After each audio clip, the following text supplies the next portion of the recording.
Oi, eu sou a Bruna da Estrela Bet. Oi, eu sou a Bia da Estrela Bet. Oi, eu sou a Aline da Estrela Bet. Nós estamos te dando R$5 para você fazer o seu cadastro agora. Agora a bola tá com você, hein? Mas peraí, para você conseguir o seu bônus, você tem que clicar no link da descrição e fazer o seu cadastro. Então vamos lá, vamos para o nosso direto ao ponto para a gente abordar isso, né? A gente vai abordar. O Navarro hoje, ele é essencial para o Botafogo subir?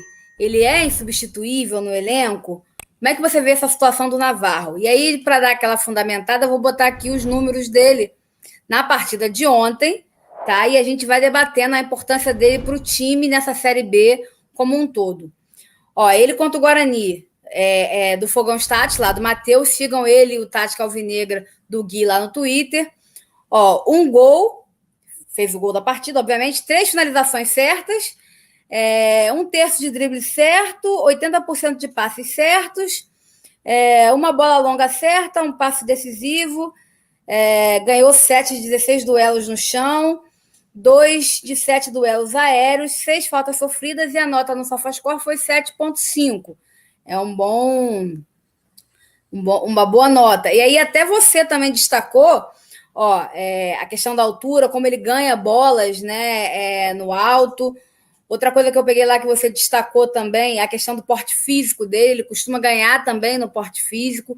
Então, são questões aí que pesam a favor, né, do jogador, que tem realmente, de fato, nos ajudado, é líder de assistência e faz gol, e tem muito mais mobilidade e explosão do que o He-Man, que para o nosso jogo, né, que é um jogo que a gente costuma, né, o Anderson manteve essa coisa de tentar apostar no contra-ataque, um atacante ou centroavante de maior velocidade, para a gente, nesse momento, é melhor. A gente teria que mudar um pouco as características do nosso estilo de jogo, caso o He-Man venha a ser o nosso titular, né? E aí, qual é o tamanho?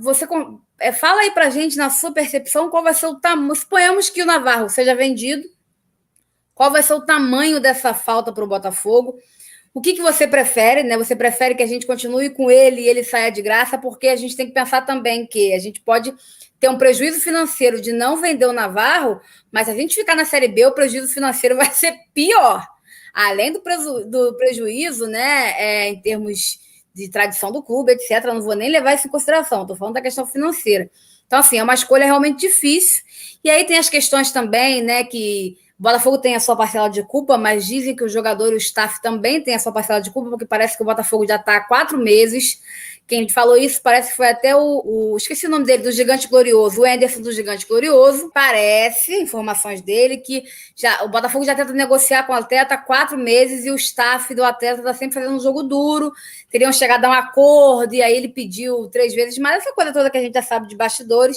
O Botafogo erra porque não valoriza o profissional quando põe ele para jogar, não valoriza o jogador quando põe ele para jogar no profissional, não renova, já que vai botar ele para jogar como profissional, tem que renovar, já tem que renovar o contrato, já tem que amarrar isso, né? Então, assim, o Botafogo tem essa parcela de culpa, tem a questão do jogador, do staff do atleta, qual vai ser o peso, né, dessa provável, já que ele vai receber, sim, saíram notícias, né? Eu vou até botar aqui na tela, que aí já complementa tudo, e depois você já passa a régua no assunto, Gui.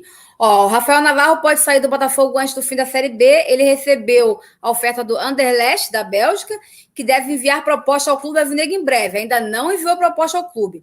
A informação do repórter Venê Casagrande do Dia.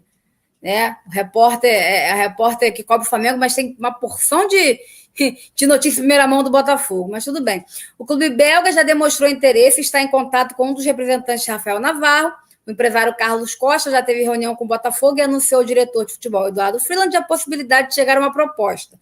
Então, a proposta ainda não está na mesa do Botafogo, mas, em busca de uma renovação, o Botafogo tem contrato com Rafael Navarro e tem apenas 50% dos direitos econômicos dele os outros 50% do Atlético Goianiense.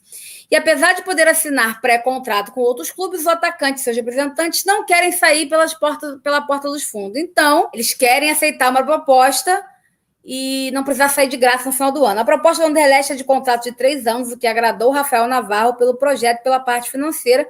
E aí fica muito complicado também a gente julgar o jogador, porque provavelmente ele vai para um país que vai dar para ele um suporte maior, ele certamente vai ganhar em euro, vai ganhar um dinheiro que ele não vai ganhar no Botafogo a curto prazo, tem a questão da família envolvida, enfim, tem, né, vários lados aí. Eu acho que ele não termina a Série B pelo Botafogo. E aí? Sua opinião, Gui, e qual seria o peso, né, da perda do Rafael Navarro para o time? Em primeiro lugar, deixando uma coisa bem clara, na minha opinião, ninguém no Botafogo é insubstituível hoje, sendo bem sincero, ninguém. O problema é o possível substituto desses, mas insubstituível, para mim, ninguém. Nenhum jogador que está ali é suprassumo de alguma coisa, né? Até porque a gente, de uma certa forma, está na Série B, e talvez o cara que seria isso não está jogando, está machucado, né? Que é o Gatito. Então, ele não é insubstituível, mas a gente não tem gente no elenco que faça o que ele faz. Isso preocupa, porque a gente sabe como o nosso departamento de futebol não é criativo, parece contratar muitas vezes sem uma análise aprofundada, né? A gente viu aí algumas contratações que saíram nos últimos tempos bizarras, né? Marcinho, Rafael Carioca, próprio Lecaros, Barrandegui, Juan é da base, né? Até confundi. Mas, então, muitos jogadores essa aí... turma toda aí, Lecaros, exatamente. Então, não parece ter muito critério. E meu medo até pela questão de logística, talvez o Henderson recomendar alguém aí que ele já trabalhou, que tem traumas, né, por causa de chamusca. Então, assim... não é insubstituível, mas a gente não tem um cara que faça isso. Talvez no mercado sul-americano, né, tenham jogadores com características mais parecidas, né? Centroavante brigador. A gente teve até um Navarro que não estava desde o início na Série B, em 2015. Ele chegou durante a competição, né? E o uruguaio. Então, talvez o Botafogo precise contratar, só que ao mesmo tempo a janela de estrangeiro fecha daqui a 10 dias. Então, assim, estamos ficando sem tempo. Eu acredito que o Navarro vai sair também antes do final da Série B, até porque o Botafogo não vai querer perder de graça, né? E, pelo visto, deve também ter alguma recomendação do clube belga, óbvio, para o Navarro não renovar, para diminuir, né, um poder de negociação do Botafogo, né? Ele não quer sair pela porta dos fundos, não quer sair de graça, né? Mas ele também vai facilitar para o clube onde ele está indo, até porque o clube vai ceder mais condições para ele. E se ele renovar, talvez o Anderlecht já... Tá bom, então fica por aí e é isso aí, tá tudo certo. Então, ele vai também correr atrás do dele, é normal do jogador. Ele poderia tá fazendo pior, como a gente falou, já tá com um pré-contrato assinado. Mas acho que o Botafogo vai vender, mas vai vender por muito pouco. Se a gente parar para pensar que vendemos o PV por 3 milhões, talvez o Navarro não chegue nem 1 milhão. Então, assim, mais um jogador da base que vai fazendo uma bela Série B até, né? Líder em assistências, com alguns gols, e vem se destacando, 20 anos, então é mais um jogador da base saindo a troco de nada. Enquanto isso, fazendo um pequeno paralelo, a gente vê o rival vendendo um cara que teve muito menos oportunidade e jogou jogos muito mais fáceis, saindo por 50 milhões de reais. Então, assim, e ainda vai manter 25% do passe. Então, se esse cara for vendido de novo, eles ainda ficam com um quarto. Então, o problema do Botafogo é muito estrutural. E mesmo já começando 4 meses atrás, eu duvido um pouco. Por quê? Porque 4 meses atrás não tinha Série B, não tinha nem Carioca direito. E o Navarro não estava com poder de barganha para ninguém. Sendo bem sincero, não acho que tinha proposta na época. E nada garantiria que ele iria ser o titular mesmo, até porque a gente cogitou trazer até um Samuel Ramon, que eu acho que seria titular se tivesse vindo, por causa da questão física. O Rafael Moura não é pela idade muito avançada e porque não jogou nenhum estadual. Então ele já chegou no meio da temporada. Então se a gente contrata um outro atacante, talvez o Navarro nem fosse nosso titular. Então acho muito difícil ele já estar negando uma renovação há 4 meses, até porque há 4 meses a tendência era acabar o ano e ele ficar desempregado. Então, assim, também acho complicado essa questão. Acho que, de verdade, foi erro do Botafogo. E tem que tomar cuidado para não cometer esse erro com outros, né? A gente vê o Juninho, da base, vice-campeão da Copa do Brasil, subindo para o profissional, né? Talvez possa até começar a ser utilizado em possíveis ausências do Chay. Não tem contrato renovado. Dezembro de 2021 acaba. Vamos cometer o mesmo erro? São os erros recorrentes, né? A gente alça o Juninho profissional, não renova o contrato com ele, vira uma vitrine para ele explode no final do ano, ou ele sai de graça, a gente é obrigado a vender para não perder de graça. E essa situação que o Botafogo está sempre cometendo o mesmo erro, não aprende com a sua história. Mas aí eu quero te perguntar, para você não ficar em cima do muro, e a galera no chat pode falar também, assume um risco, você prefere arriscar a classificação para a Série A, que seria um problema financeiro muito maior, ou você acha que o Botafogo tem que vender mesmo e fazer caixa com o Navarro? Então, assim... Acho que não sei se minha pergunta ficou clara, mas tipo, não, qual sim, seria o prejuízo entendi. maior? Né? Perder o Navarro e não subir, ou não ganhar dinheiro com o Navarro? Seria isso. Eu entendi. Mas eu acho que, assim, de uma certa forma, com o Navarro, a gente está aqui... Óbvio, a gente teve uma melhora muito boa de rendimento, de resultado, mas com o Navarro a gente está meio turno e não está subindo. Então, também nada garante que ter ele até o final a gente iria subir. Se você me garante, fala assim, ó, o Navarro estando até o final, vocês vão subir e você vai perder ele de graça. Eu aceito na hora. Valeu. Estamos na Série A, a gente resolve isso aí. O Botafogo já cometeu 50 milhões de erros em venda. Mais um ali hoje, levando em consideração que a gente ia voltar para a Série A e todas as questões de receita, tudo bem. O problema é que a gente não tem essa garantia. Então, com o Navarro ou sem Navarro, não sabemos. A gente pode subir, pode não subir. E eu acho que hoje, né, se for perder, tem que repor, tem que contratar. Eu vi alguém no chat até comentando, posso até ler aqui, procurar. O Gerson Souza falou, não tem ninguém na base parecido um pouco. De característica, talvez o Tigrão, né? O Gabriel Tigrão, se eu não me engano, que é o nome dele. Com o Gabriel Conceição, se eu não me engano. Mas ele tá muito cru, né? Muito cru, não jogou profissional ainda direito, entrou em 2 partidas, aquela fogueira contra o ABC e contra o Fluminense, né, naquele jogo horrível do Chamusca. Então, assim, é jogar muito a moeda pro alto. Em compensação, a janela fecha daqui a pouco. Se não fechar com ninguém sul-americano, que é mais fácil até de encontrar atacantes com essas características na América do Sul, né, fora do Brasil, ia sobrar para um rejeitado de clubes da Série B, gente. Ia sobrar para um desses caras. Ou encostado na Série A. Aquele jogador que não é aproveitado nenhum no clube da Série A, tá encostadão lá. Talvez nem fosse uma má ideia, dependendo de qual jogador seria, né? Mas nem acho isso, porque, apesar de tudo, né, a gente está na Série B. E mesmo os rejeitados na Série A costumam aparecer o 19º da Série A querendo, o 18º, assim como a gente fez ano passado, né? Pegou um monte de gente encostada. Então a gente até perde nessa comparação pro mercado da Série A.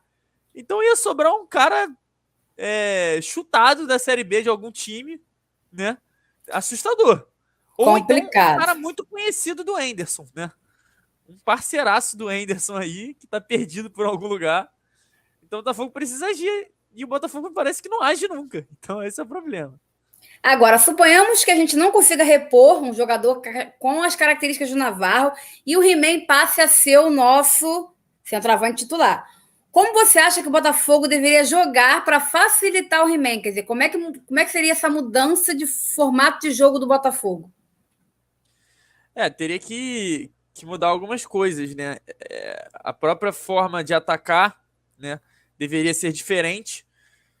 Teria uma possibilidade, mas aí eu acho que demandaria um pouco muito do Chay, mais uma vez mudando de posição, na minha opinião. Por quê? O Rafael Moura, como eu falei, ao contrário do Navarro de tentar correr em profundidade, ele vai recuar para participar da jogada. Ele não vai dar opção lá na frente, ele vai dar opção atrás. E aí você, quando tem um centroavante voltando para participar do jogo, você vai precisar de alguém né, espetando, alguém sendo ali o centroavante rápido ou o atacante rápido. E aí poderia entrar o Chay, sendo esse cara de profundidade, fazendo um pouco o que o Navarro faz hoje, mas não brigando com o zagueiro, né, mas nessa questão de lançamento, de passes em profundidade. Ou então, mas aí a gente vê como é que o elenco tá carecendo de peças, né? Seria colocar talvez o Diego Gonçalves de centroavante para fazer mais ou menos o que o Navarro faz e jogar bota o Enio na esquerda, enfim. Precisa contratar, né? Precisa contratar. Complicado, E complicado. até um comentário que falaram, o que eu falei do Tigrão, ele não tem a mobilidade do Navarro, mas a característica dele talvez seja o mais próximo hoje, para você ver como a gente não tem ninguém. Então, se realmente ainda está distante do Navarro, é mais uma prova de como a gente precisa contratar se ele sair, né? Já precisaria contratar com ele ali. Com ele saindo, então. O Matheus Nascimento poderia fazer esse perfil que o Navarro faz? E você acha que valeria o risco de repente queimar o Matheus Nascimento? É aquilo, o Matheus ele tem uma característica, né, diferente do Navarro. Apesar de ter velocidade e tudo mais, o quanto o Navarro ele tenta participar do jogo em profundidade, o Matheus gosta mais de participar da criação, assim como o Rafael Moura. Ele conseguiria atacar o espaço muito bem, mas ele não ia se aguentar ficar ali brigando com o zagueiro 90 minutos. Ele iria querer voltar, e aí são nessas que ele dá um drible a mais e perde a bola, e a torcida já chia. É numa dessas que ele sofre uma falta dura do zagueiro e pode se machucar. Então eu acho que tá muito cru ainda também. A gente precisa de um cara com as características do Navarro hoje. Se a gente vai perder o Navarro, a gente tem que achar outro Navarro. O problema é que nem todo mundo é Navarro. O Botafogo não sabe contratar. Então, o Matheus Nascimento, na minha opinião, teria essas dificuldades. Ele não ia aguentar ficar fazendo o que o Navarro faz, que é brigar com o zagueiro, é cavar falta, aquela jogadinha clássica que ele se escora no zagueiro e deixa o cara fazer a falta nele. O Matheus Nascimento não é esse jogador. É o jogador que vai voltar, vai tentar dar um drible pra cima do zagueiro. E na Série B a gente sabe que os caras vão descer a lenha nele. E aí ele vai começar a ter aquele receio de partir pra cima. Então eu acho que iria queimar mais ele do que qualquer coisa. Então, assim, é exatamente o que o Thiago tá falando. Não ia dar, sabe? Ele ia até ajudar, eu acho, eventualmente, em jogadas de profundidade, né, de finalização, de passe. Mas isso seria 2 vezes, no máximo, assim, em 90 minutos. O resto dos 88 minutos, além dessas jogadas, ele iria ficar ali, talvez errando bastante, né? Porque a gente viu já, quando ele entrou, como ele gosta de voltar, de participar do jogo, né? Ele tem essa tendência de vir mais atrás, de dar um drible a mais, de dar um passe pro companheiro. Então, eu acho que ele não se encaixaria nesse estilo de jogo que tem a Série B, não. E ainda nessa questão de renovação e dos velhos erros e recorrentes erros do Botafogo em termos de negociar com os jogadores, tem aí 2 jogadores que eu acho que a gente tem que chamar atenção para essa questão também. O Gatito, né? Lembrando que o Gatito, de acordo com o GE, tem previsão para votar em setembro. O Botafogo liberou, né, dentro aquelas informações que o Botafogo dá antes da partida e tal, a classificação, né? Não é bem essa palavra, não me fugiu a palavra, mas tipo isso, né? A situação do Gatito é em transição, ou seja, ele já faz trabalho com a bola, já faz trabalho em campo, e a previsão até que ele volte em setembro, que é praticamente amanhã. Eu até não acredito, tá? Eu acredito que ele possa estar apto em setembro, mas aí tem a questão de se recondicionar fisicamente, ritmo de jogo, blá, blá, blá, blá. Mas suponhamos que ele realmente volte em setembro ou começo de outubro. Aí vai a questão. Vale a pena arriscar, botar o Gatito para jogar e aí correr o risco do Gatito? Lembrando que o Gatito já pode fazer um pré-contrato. O contrato do Gatito acaba no final do ano. Ele e o Botafogo não começaram as tratativas de renovação porque quiseram esperar a questão clínica dele se resolver. É uma questão muito delicada. E era um problema também, era uma dúvida, né? Quer dizer, o Botafogo, com a questão financeira do Botafogo é tão complicada, quer dizer, valeria a pena o risco do Botafogo renovar com o Gatito, que é hoje o maior salário do elenco, e de repente o Gatito não conseguir se recuperar fisicamente. Então tem todas essas questões.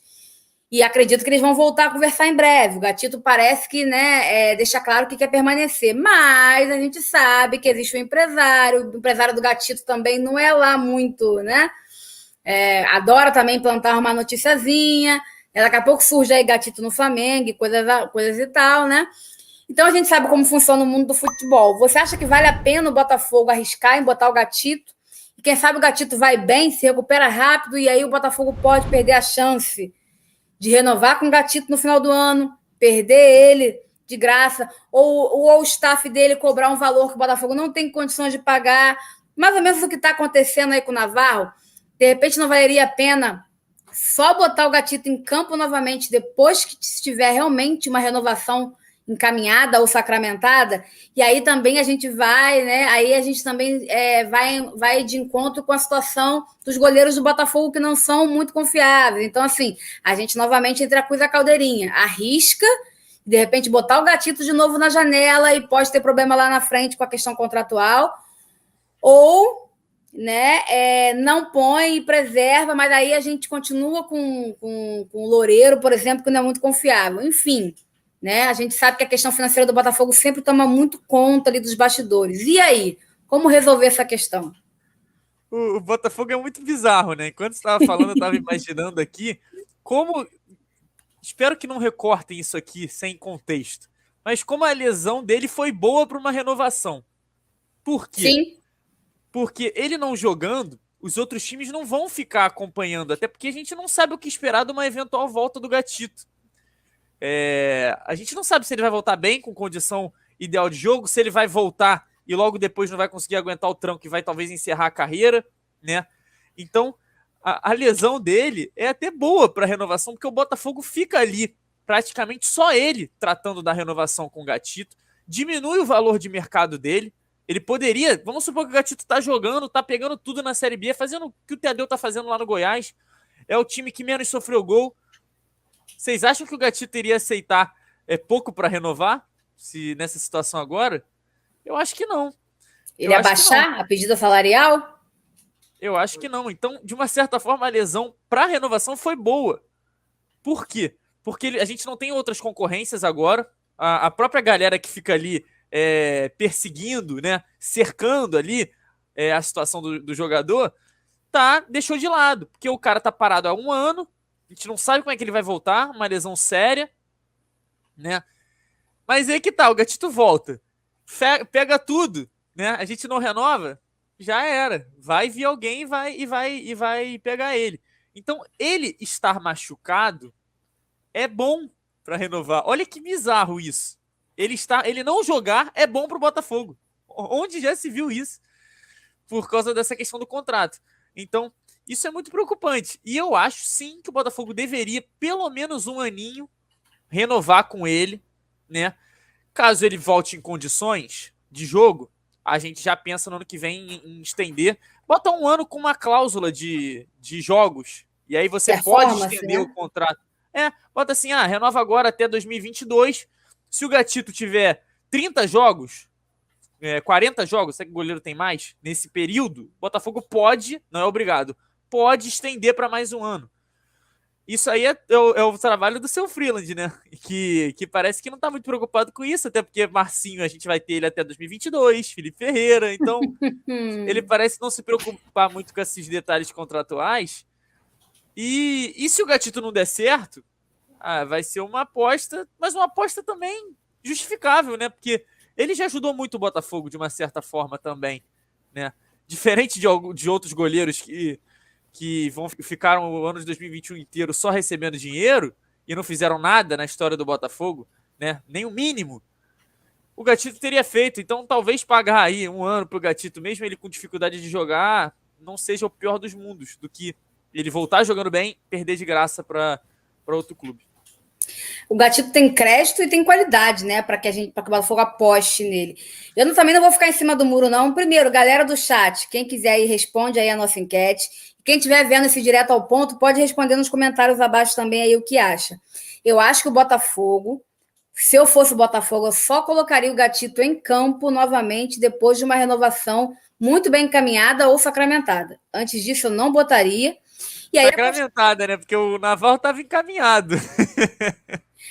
pois é, né? Só vale quando tem caneta no papel, é verdade. Mas, assim, vou contar com a boa vontade do jogador, com o caráter do jogador, etc. Depois de um acerto, nem que seja verbal, né? Que eu quero dizer assim.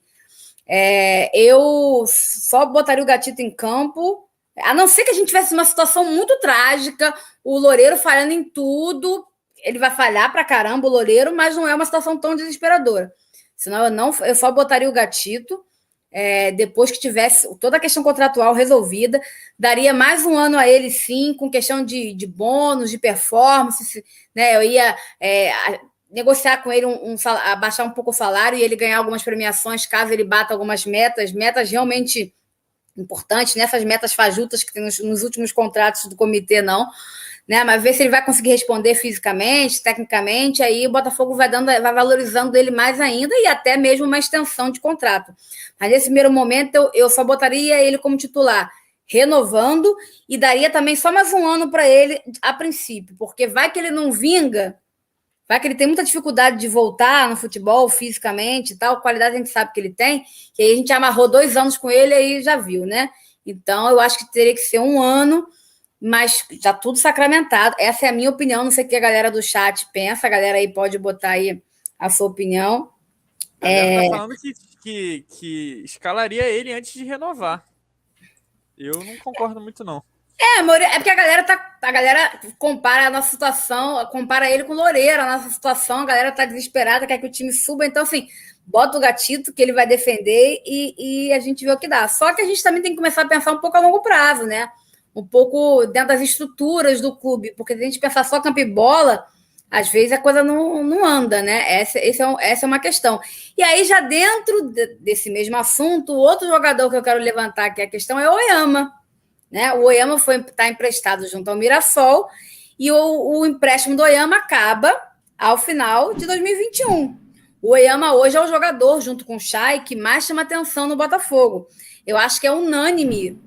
Nada é unânime no mundo, né? Mas 99,9% dos torcedores gostariam que o Oyama renovasse, pelo menos nesse momento, que o Oyama renovasse com o Botafogo, até porque entende que o Oyama tem bola para jogar a Série A, talvez seja o único jogador no elenco do Botafogo, talvez o Canu também, né? Tem a bola nesse momento para jogar uma Série A, né, em alto nível. Só que a questão é o seguinte, o Botafogo não tem o empréstimo dele com passe fixado. Se o Botafogo quiser, o Botafogo tem preferência de compra junto ao Mirassol, mas não tem passe fixado. Ou seja, se o Botafogo quiser, o jogador vai ter que bater na porta do Mirassol e negociar um valor. A questão é o seguinte, né? O jogador está valorizado, a tendência é que se valorize cada vez mais. O Mirassol vai cobrar um dinheiro que o Botafogo não tem, vocês podem ter certeza disso. E com certeza, se o Oyama manter o nível que ele está tendo, e ele ainda tem chance para crescer, ele vai despertar o interesse de outros clubes, inclusive da Série A, que vão bater a porta do Mirassol. E aí, o Botafogo tem preferência de compra. Tudo bem, mas aí chega lá o Palmeiras, o Mirassol, eu te dou 10 milhões de jogador. O Mirassol vai lá no Botafogo, você tem preferência de compra, mas o Palmeiras me deu 10 milhões. Aí, cobre? Não tem para cobrir. Então, já era. Então, assim, eu hoje cravo que o Oyama, infelizmente, não fica no Botafogo em 2022, porque isso vai acontecer. O Botafogo não vai conseguir barganhar com o Mirassol e o Mirassol, com certeza, vai crescer o olho e vai cobrar alto pelo jogador que está se valorizando. Aí é novamente mais um contrato imediatista do Botafogo, no desespero, que não pensa logo prazo. Tudo bem, ninguém sabia se o Oyama ia dar certo ou não, mas podia pelo menos ter um passezinho fixado ali, né? Uma coisa mais bem feita. Tudo no Botafogo é muito complicado. E aí, Gui Oyama, o que você acha do seu xará? Antes até de entrar nessa questão, eu tô vendo aqui os comentários, eu tô entendendo mais ou menos o que a galera tá falando de colocar ele pra jogar assim que der, mas a questão do contrato que a gente fala não é esperar ele voltar, é já ir com o contrato agora mesmo. Eu também quero amarrando, que assim, né? Assim que ele puder jogar, eu já quero que ele jogue. Se não conseguir arrumar um contrato até lá, aí é outra coisa. Mas a ideia do contrato é agora. Então, assim, eu concordo sim em parte com o que a galera tá falando no chat. Talvez tenha ficado um pouco mal explicado, mas estão explicando agora que assim que ele puder jogar, eu quero que ele jogue. Com contrato ou sem contrato. Mas eu acho que Agora, enquanto ele ainda não tá disponível, o Botafogo tinha que ir atrás e resolver a situação. E O sobre o Oyama, Botafogo, só para complementar, Gui, o Botafogo tem que entender a questão médica do Gatito. Qual é a situação médica dele? Ele vai ter condições de voltar, de fato? Tem a garantia de que ele vai voltar inteiro, pelo menos? Então já vamos amarrar ali, já vamos costurar uma renovação. Não dá para o Gatito voltar, para o Botafogo olhar se ele ainda vai render para depois pensar. Não, o Botafogo tem que ter um mínimo de profissionalismo e já ir conversando com o atleta e com o seu staff para quando ele tiver liberado, já tá esse contrato já amarrado e aí o Botafogo já pode botar ele como titular. É isso que a gente, né, imagina. Exatamente. Então não tem essa questão de ficar segurando ele até conseguir um contrato, não. Então, se a galera tava com essa dúvida, aí eu concordo com vocês. E sobre o Oyama, até fazendo uma comparação, nem muito jogador, mas de situação, o rival teve essa questão, né? Tinha um jogador emprestado, que era o Benítez, ele jogou bem, se destacou, e não conseguiu comprar, mesmo tendo a suposta prioridade. Veio um time da Série A com mais dinheiro, que foi o São Paulo, e comprou. Então, pode acontecer isso. O Oyama joga bem, tá jogando muito bem, se destaca, a gente não tem o dinheiro para comprar, vem um São Paulo, vem um Grêmio, dá, sei lá, chutando baixo, 4 milhões na mão do Mirassol e a gente vai ter o que fazer com isso. Então, acho muito provável que isso aconteça, sim, já que não tem cláusula de nada. Seria até interessante. Que a grande questão do futebol, né, desse departamento de futebol e tudo mais, é tentar antever, né, possíveis prejuízos. E o Botafogo não faz isso. Ele parece que vai empurrando com a barriga ao máximo que dá. E não dá certo nunca. Por quê? Porque essa questão do Oyama, eu acredito que esteja sendo ignorada. Vamos fingir que não existe. Lá em dezembro a gente se lembra. Tem o Oyama para renovar. Aí o Oyama valorizado já não vai ficar. Então, por que não ir agora lá no Mirassol e falar: Mirassol, pô, sei lá, eu te empresto uns 2 caras da base para você me dar mais um ano de Oyama nesse empréstimo, estender por mais um ano. E a gente também deixa não dá de graça, emprestar jogador da base. Para você me dar mais um ano de Oyama com um valor fixado de 3 milhões de reais. E o Botafogo vai ter mais um ano de Oyama na Série A, vai ter o tempo para tentar achar esse dinheiro de algum lugar e daria rodagem para os seus jogadores. Então eu acho que poderia tudo ser feito de uma maneira, pelo menos tentar, né? De uma maneira mais inteligente. E parece que o Botafogo não tem essa criatividade de negociação que a gente vê no nosso rival, que está bem sucedido hoje. O time inteiro deles é de empréstimo, com opção de compra, né? Mas faz o teste, rendeu, vai lá e compra. Eles têm dinheiro, obviamente, mas tudo ali eles têm uma capacidade de negociação que encaixa no orçamento deles. O Botafogo não tem isso. A nossa capacidade de negociação não encaixa no orçamento. A gente está tendo que fazer um esforço enorme para pagar 400 mil para a Portuguesa pelo Chay. Imagina pelo Oyama. Não vai dar, galera. Não vai dar. Então, a não ser que o Botafogo tente amarrar isso, aproveitar agora que o Oyama talvez não esteja sendo muito olhado ainda, né? Apesar de quem acompanha o Botafogo Série B sabe que ele tem tudo para encaixar em algum time da Série A. Vai lá agora, pô. Vai lá. Faz uma proposta, ó. Faz isso que eu falei. Cede alguns jogadores emprestados, dá uma moralzinha lá pro Mirassol e tenta estender. Empurra um pouquinho mais com a barriga e ano que vem a gente já, desde janeiro, já começa ali, ó. Vamos pensar no nosso orçamento, separando o dinheiro do Oyama. E aí, acho que é um pouco algumas sugestões minhas aqui. Eu que sou jogador de futebol manager, né? pro Freeland aí. Mas é isso, o Botafogo já tem que começar a se antecipar, já começar a negociar com o Mirassol.